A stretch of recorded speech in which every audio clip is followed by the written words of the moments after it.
Déclaration des droits de l'homme spécifie à l'article 1er que les hommes naissent et demeurent égaux en droit.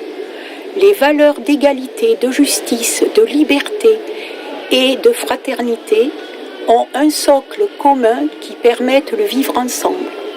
Les citoyens, certes, ont des droits, mais il faut qu'ils aient conscience qu'ils ont aussi des devoirs envers la cité. Les passe-droits outranciers de certains fragilisent notre société. Aussi, Anticor, en cette journée anniversaire du 4 août 2015, tient à signaler qu'en 1789, il y eut l'abolition des privilèges. Citoyens, engagez-vous, retrouvez votre devoir de vigilance, n'hésitez plus, participez à l'intérêt du bien commun. Et je reprendrai cette belle phrase, lorsqu'un homme rêve, ce n'est qu'un rêve. Lorsque plusieurs hommes rêvent ensemble, c'est le début d'une réalité. Héritiers de nos anciens qui ont voté l'abolition des privilèges durant la nuit du 4 août 1789, nous demandons que 1. L'inviolabilité dont bénéficie le président de la République, qui lui permet de ne pas être poursuivi pour des actes étrangers à l'exercice de ses fonctions, soit supprimée. 2.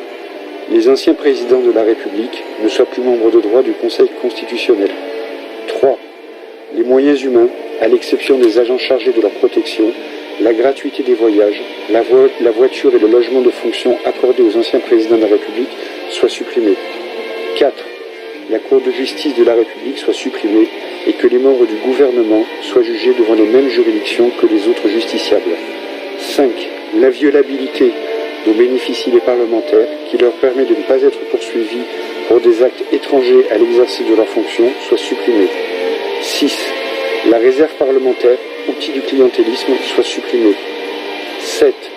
L'usage de l'indemnité représentative de frais de mandat, destinée à couvrir les frais inhérents à l'exercice des fonctions parlementaires, soit contrôlée. 8. La loi interdise à tout membre du gouvernement de s'immiscer dans une procédure judiciaire et que les nominations des procureurs soient soumises à l'avis conforme du Conseil supérieur de la magistrature. 9. Les fraudeurs à l'impôt répondent de leurs délits devant la justice sans que le ministre du Budget puisse faire obstacle aux poursuites. 10. La Cour de discipline budgétaire et financière soit compétente pour sanctionner l'ensemble des ordonnateurs, y compris les ministres et les élus locaux.